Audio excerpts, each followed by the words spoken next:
Okay, good morning, everyone. Welcome to another installment of Strategy, Tech, and Food. My name is Jonathan Banks. We're here with the whole gang from Tableau this morning, and we're going to be talking to them in just a moment. So, welcome, Veer. And I know that we're waiting for Salman to be joining us in just a moment. So, we're really excited for that conversation. But before we get into that, we just want to welcome you to the program. Once again, this is the Restaurant Focused Technology Program, courtesy of the St. Paul Restaurant Resiliency Program. And I'm your host, Jonathan Banks. And in just a few moments, we're going to get to our conversation with the folks from Tableau. But first, I just wanted to talk about a little bit of news that we have going on right now, especially around the Twin Cities restaurant scene. So, one important piece of news, there's actually kind of two parts of this, is if you've been following, you've seen that August is Hospitality Appreciation Month. That was declared in Ramsey County and in the city of St. Paul.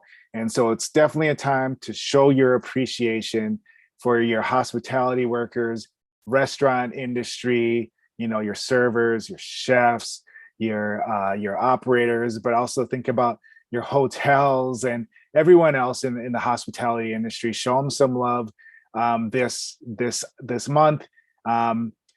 Visit St. Paul has been doing a really great job in partnership with Ramsey County and the city of St. Paul to provide a toolkit that can be helpful for restaurant operators, but also just to give back and show appreciation for hospitality workers. And so one of the things that's happening tomorrow morning, actually, this is really cool. At the Ramsey County Courthouse at 9 a.m., there's going to be a proclamation read, a proclamation declaring August Hospitality Appreciation Month. There's going to be folks from the restaurant industry there. We're going to have Trish Stevens from Hospitality Minnesota, Katie Barnett from Fairfield Inn and Suites. We're going to have Julie Wern from Roseville, Terry Matson from Visit St. Paul, Jamie Hendrickson from Visit St. Paul, Chelsea Fay as well, and also Melissa Sylvia Diaz from El Burrito Mercado, all plan to be there, and I'll be there as well. So that's going to be a really great event. And hey, what would we be without our folks working in hospitality right now? It's been a tough few years here, and they've really helped us get through. So show your appreciation to folks who are working in hospitality. There's also a promotion going on with getting folks working in hospitality access to Chinook Book. And so if you go to the Visit St. Paul website, you'll be able to get more information about that. So you can get special offers and things of that nature if you're working in hospitality. So that's some pretty cool news. I also wanted to draw attention to the food and ag track at Twin Cities Startup Week this year. If you go to Twin Cities Startup Week, I believe it's twincitiestartupweek.com, you'll be able to zero in on the food and ag track, which is going to be on Friday, September 24th. Of course, I'll be presenting there about what's been happening around restaurants and technology. And there'll be many other presenters who are going to be involved on that day as well. And just a really good event to learn more about what's happening in food and ag, and also learn how this might help your restaurant, see the resources that are out there, the folks who are nearby in the Twin Cities community who can be of assistance to you in your operation. So lots of good news there. Please do check that out. Hospitality Appreciation Month through Ramsey County and Twin Cities Startup Week, twincitiestartupweek.com.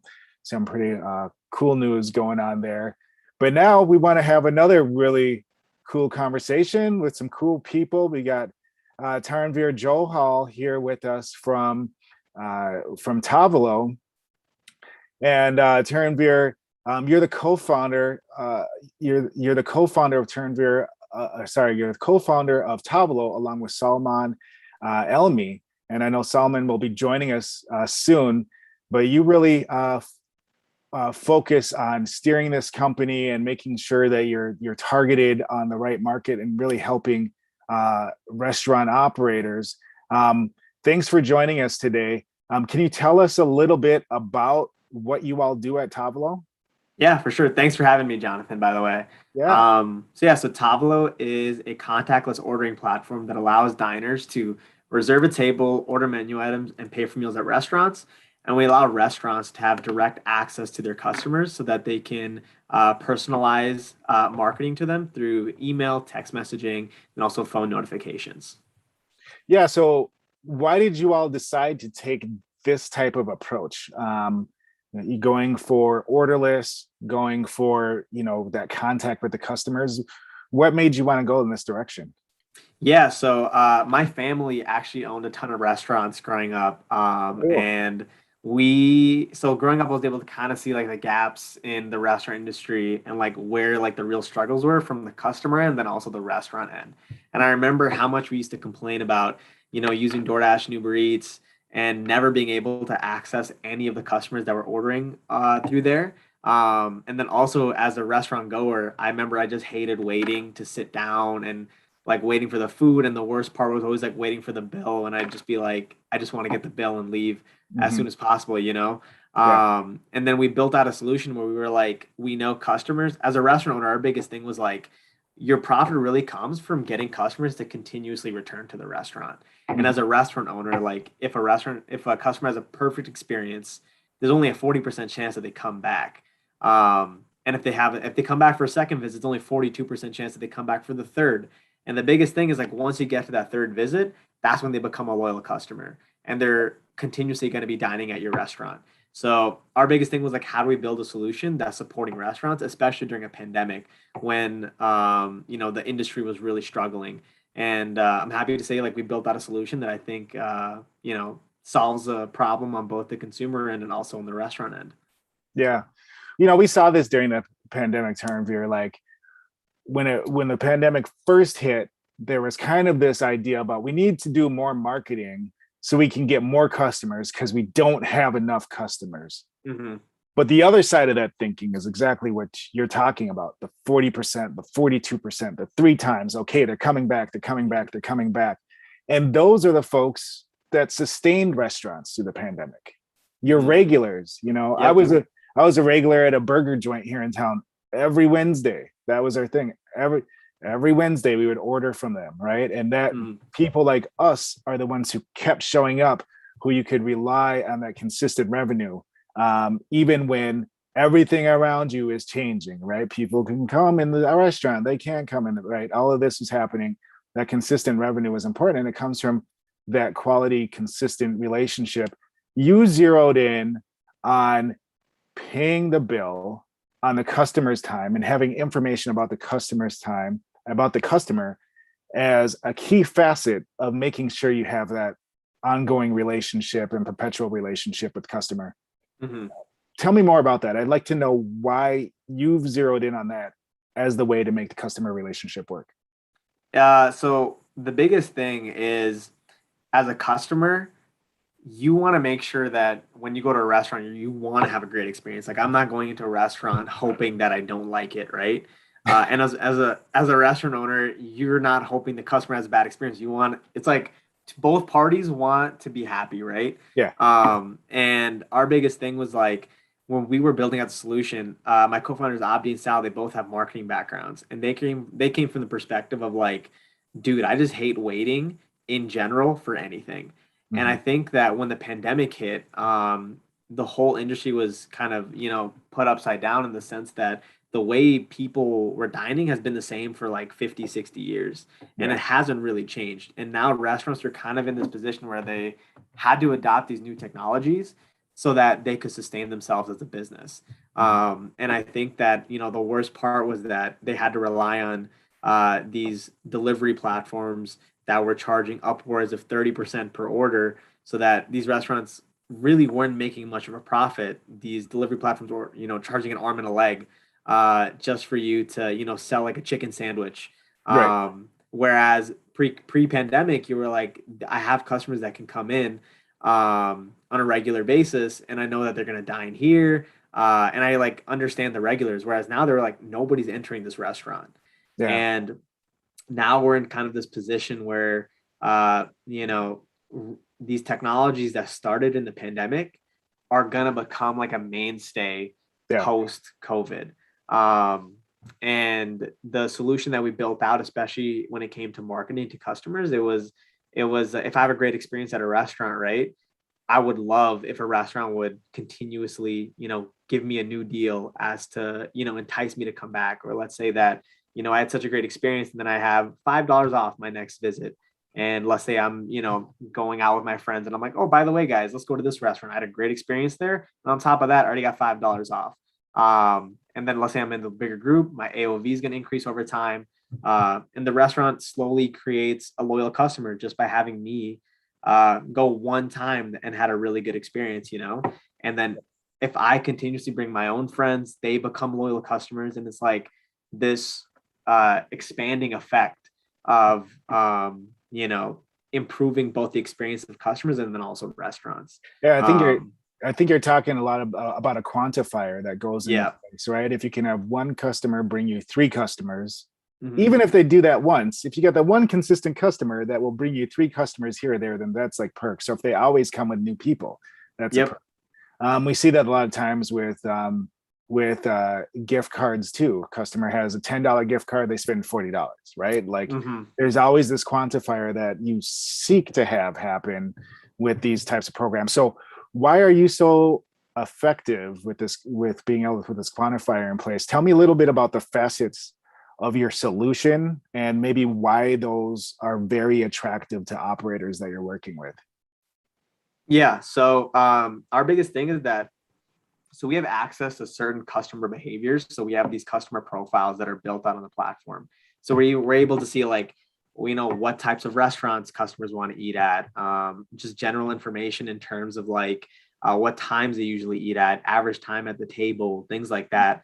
And we're able to kind of aggregate this data and basically use AI technology to create marketing that's tailored towards them. So it's not like generalized marketing like a lot of restaurants are doing now, where it's like I just put an ad on Facebook or something like that and hope that somebody sees it. Right. It's like this marketing is tailored for this group of people. So the chance of conversion is a lot higher than if I would have just done something generic.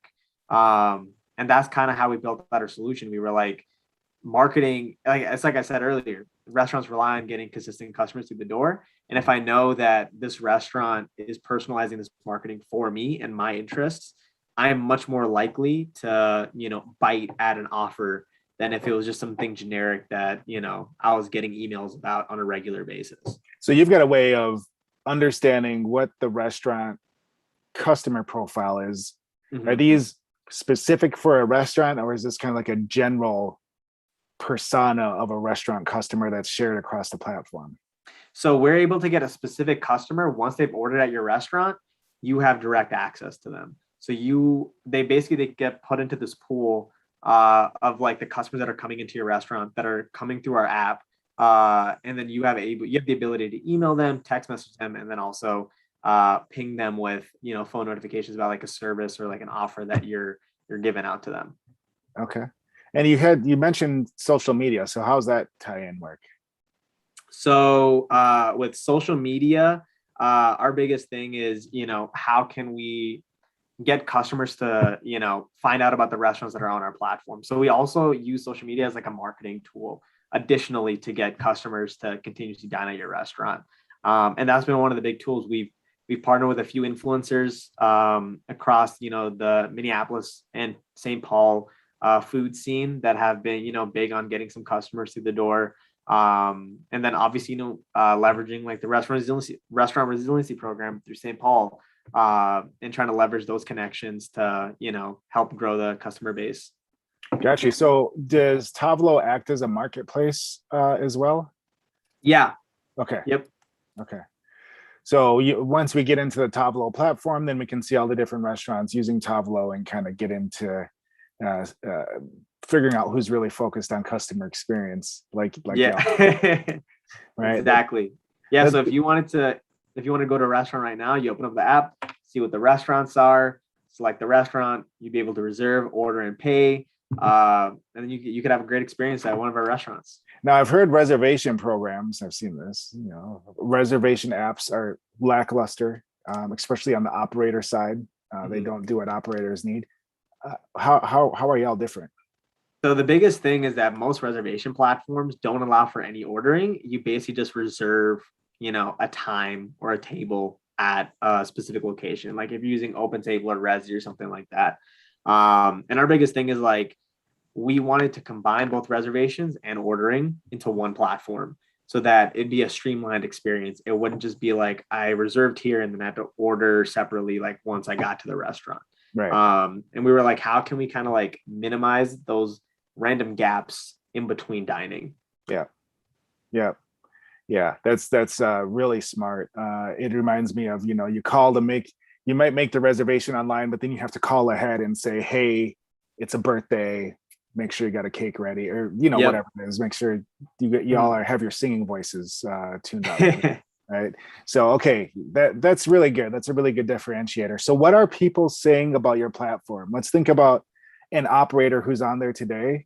What type of feedback are they giving you? What do they like? What don't they like? Why do they want to keep using you forever, or why do they want to fire you? Yeah. So we actually like tailor built our platform based on like in-depth discussions that we had with restaurants. So we are currently in an accelerator program that's based out of Chicago called the Food Foundry, that's backed by Gordon Food Service, which is one of the largest food distribution companies in North America. And through our partnership with them, we were basically able to talk with restaurants and restaurant groups across really the country and have conversations about like, what issues are you facing right now? And how are the current solutions not solving them? And that's kind of how we ended up, figuring out our value prop. The biggest thing that we heard restaurants talk about was, never having access to any third-party data. So they didn't really know who was ordering. And especially in the pandemic, they were like, we might have a regular customer. We have no idea who he is because it's Tyler from, I don't know where, some random apartment, and he orders, salad every single day from our restaurant. We have no way of talking to him. He never comes in. He's only a DoorDash order. And we were like, how can we build out a solution so that restaurants really have access to this information? And that's pretty much like how we built out our solution was, continues having these conversations, because we were like, we don't want to build out a platform that nobody really cares about. We wanted to make sure that at the forefront of our thinking was always, what can we do to make the restaurant owner's life easier? And I think that from my perspective, coming from a family of restaurant owners, that was something that I didn't feel like a lot of the platforms that we partnered with were doing. They were more so like, how can we make money off of you? And I think that that's kind of where our approach was kind of different. It was more so like, what value can we really provide rather than just build out a solution that, kind of makes it more difficult for the operator. So what are operators saying? Can you give me, one feedback from an operator who's on your platform? Yeah. So we have quite a few operators on our platform. One of our restaurants is actually based out of Milwaukee, called Serenity. And that owner's had probably like one of the most successful owners that we've had on our platform. He absolutely loves being able to connect with his customers. So that restaurant is based in the Marquette University campus, and he's been able to directly, communicate with university students to get, deals, as well as, be able to track, these consistent customers that are coming through the door for him.